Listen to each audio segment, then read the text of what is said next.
যদি না থাকে গঙ্গা জলার তুলসী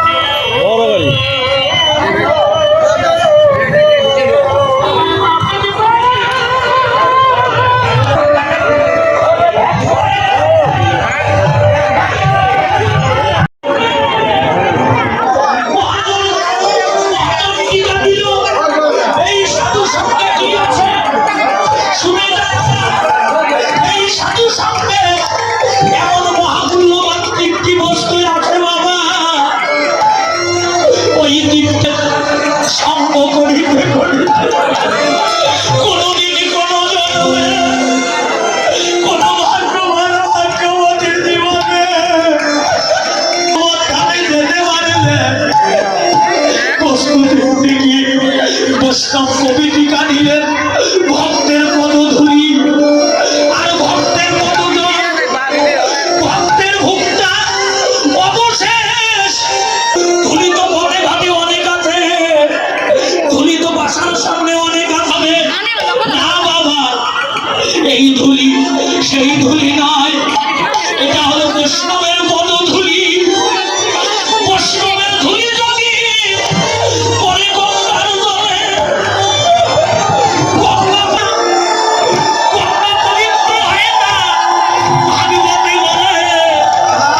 বৈষ্ণবের ধুলি যদি কোনদিন লাগে পাপির গায়ে, পুষ্পরাতে জোরে বাজে, ওই খেতে যায়, বলা তো যায় না।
চিরন্তন সত্য।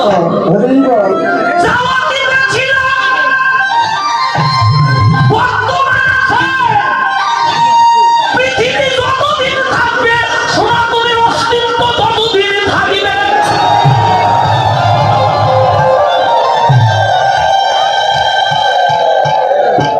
এটা কোনো ঠুনকো ধর্ম নয় যে কারো সংস্পর্শে সনাতনের মান নষ্ট হয়ে যাবে। আজকে কীর্তন করবো না, ভালো করে শোনেন না, কিন্তু আমাদের সনাতন ধর্মের মায়েরা বাবারা আমরা অনেকে এখনো বুড়া হয়ে যাই, মরে যাবো, তুলসী গোড়ায় কি করে প্রণাম করতে হয় আমরা শিখি নাই।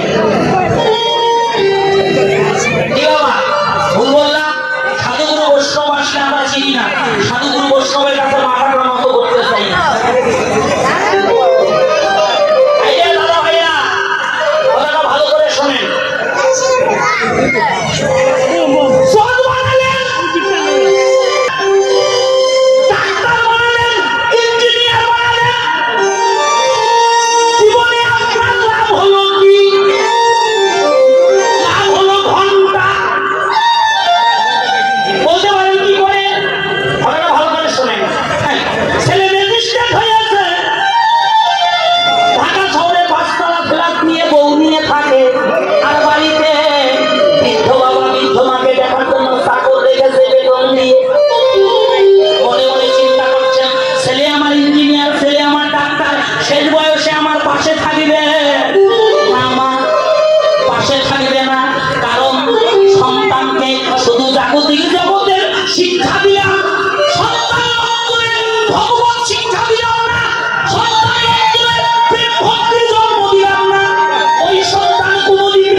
শিখে না লাভ দেহাতে আজকাল অনেক ছেলে মেয়ে আমাদের সনাতন ধর্মের ধর্মান্তরিত হয়ে যাচ্ছে। কি বাবা এর জন্য দায়ী কে? সমাজ দায়ী না, এর জন্য দায়ী হলো পিতামাতা। ও মা, সন্তানের অন্তরে কৃষ্ণ ভক্তির জন্ম দেন। সন্তানের অন্তরে যদি একবার ভক্তির জন্ম দিতে পারেন, ওই সন্তান পৃথিবীর সকল কিছু ত্যাগ করবে, ওই সন্তান কোনদিন পিতা মাতাকে পরিত্যাগ করবে না।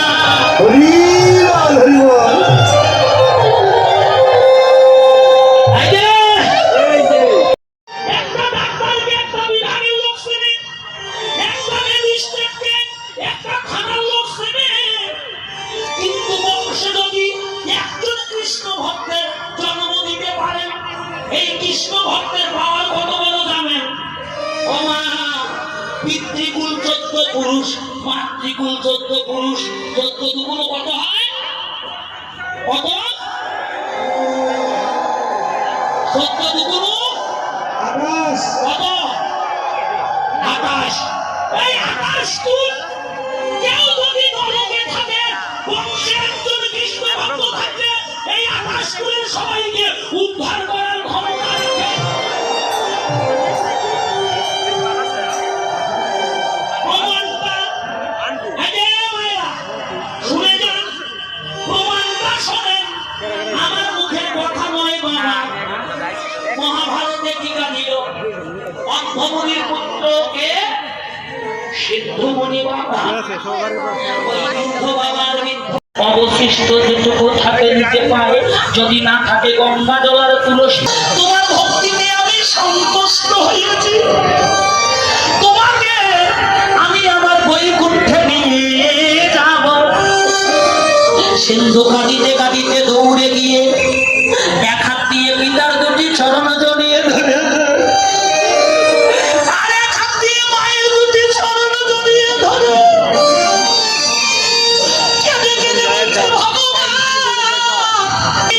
বৈকুণ্ঠে নিয়ে যাও। রথ থেকে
ঢাকা দক্ষিণ কি তোমার